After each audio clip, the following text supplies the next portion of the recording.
Assalamualaikum warahmatullahi wabarakatuh. Perkenalkan, saya Agus Pratila Hardian dengan NIM 230401020018. Pada kesempatan kali ini saya akan mempresentasikan sebuah ujian akhir semester untuk mata kuliah Cloud Computing yang diampu oleh Bapak dosen Agung Riyadi, Eskom, Mkom. Baik, langsung saja kita ke materinya. Nah, di sini untuk materinya yaitu yang pertama adalah SaaS atau Software as a Service. SaaS adalah singkatan Software as a Service ya, itu model penyediaan layanan perangkat lunak yang dihosting di cloud dan dapat diakses melalui internet. Dalam model ini, pengguna tidak perlu membeli atau menginstal perangkat lunak secara fisik, melainkan dapat menggunakan aplikasi secara online dengan sistem berlangganan. SaaS memungkinkan pengguna untuk mengakses perangkat lunak yang siap digunakan tanpa perlu konfigurasi tambahan. Untuk SaaS ini dia memang sistemnya subscribing atau membership dan sebagainya ya, yang itu dibayar secara bulanan atau renewal. Nah, untuk selanjutnya adalah utility computing. Utility computing adalah model provisioning layanan di mana penyedia menyediakan sumber daya komputasi, manajemen infrastruktur, dan layanan teknis kepada pelanggan sesuai kebutuhan mereka. Penyedia kemudian mengenakan biaya berdasarkan jumlah layanan yang digunakan, bukan tarif tetap. Seperti jenis on-demand computing lainnya, seperti grid computing, model ini bertujuan untuk memaksimalkan efisiensi penggunaan sumber daya, mengurangi biaya, dan keduanya. Utility computing ini biasanya contoh bisnisnya itu sewa VPS, sewa hosting, dan lain sebagainya. Dan adapun managed service itu juga sekalian dengan layanan teknisnya.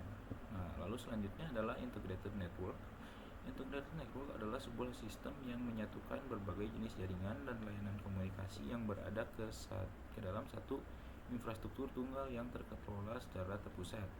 Alih-alih memiliki sistem terpisah untuk data, suara, video, dan layanan lainnya, jaringan terintegrasi menggabungkan semuanya menjadi satu kesatuan yang kohesif.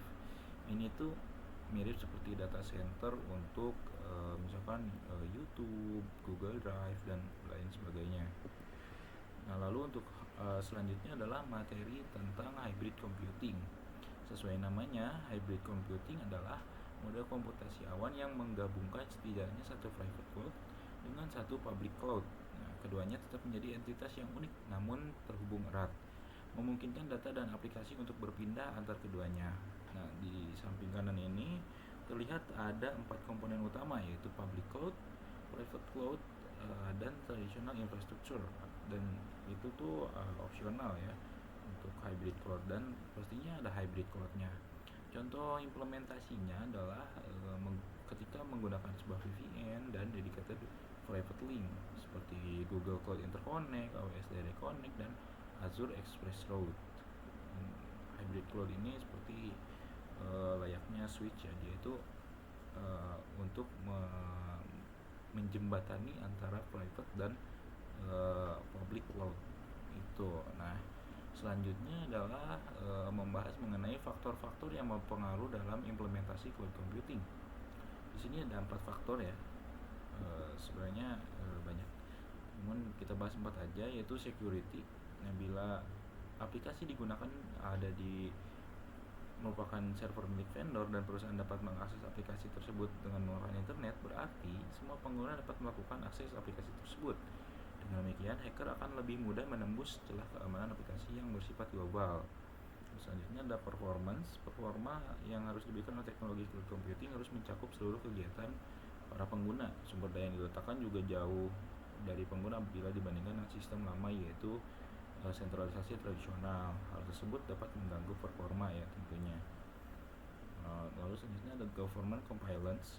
Cloud computing belum sepenuhnya didukung oleh aturan pemerintah.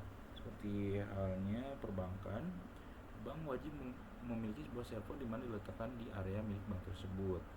Secara finansial, ini merupakan variabel fixed cost versus fixed cost. Untuk jangka ke depan yang masih panjang, disarankan untuk memiliki sendiri karena lebih murah daripada bayar per bulan secara berkesinambungan. Itu faktor yang berpengaruh dalam virtualisasi. Namun, di balik semua itu ada keuntungannya. Itu pengurangan biaya investasi hardware, ya jelas ya, tidak akan ada investasi hardware karena semuanya virtual. Lalu selanjutnya kemudahan backup dan recovery. Nah ini biasanya sudah dalam sebuah sistem virtualisasi itu sudah diberikan backup dan recovery oleh layanan teknisnya. Lalu ada kemudahan deployment, ya dimana jelas ya, ketika menggunakan virtual machine itu deploymentnya tinggal pakai SSH terus akses servernya, itu gampang dan mengurangi panas.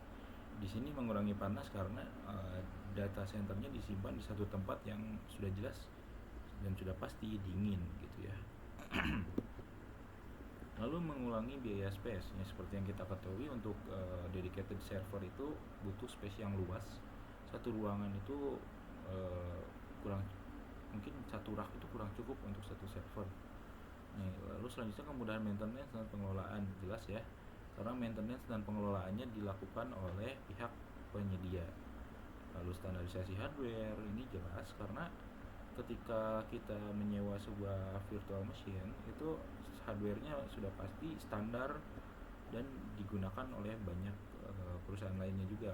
Dan kemudahan replacement, ketika upgrade atau mungkin perpindahan server itu sangat mudah karena memang sudah disediakan.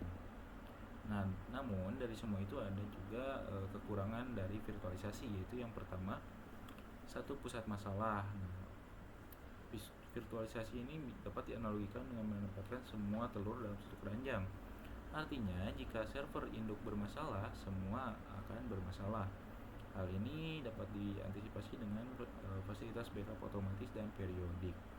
Lalu selanjutnya adalah spesifikasi hardware, yang pastinya virtualisasi membutuhkan spesifikasi hardware yang tinggi untuk menjalankan server induk dan mesin virtual di dalamnya. Ini sebenarnya bukan urusan user ya, tapi lebih ke urusan penyedia layanan. Dan yang terakhir adalah isu security, yang satu pusat serangan yang merupakan jelas ya, untuk penyerangannya itu cukup ke server induk, maka server anak-anaknya dapat dengan mudah diserang apabila server induknya tidak aman. Mungkin sekian presentasi untuk UAS mata kuliah cloud computing ini, kurang lebihnya mohon maaf. Wassalamualaikum warahmatullahi wabarakatuh. Terima kasih.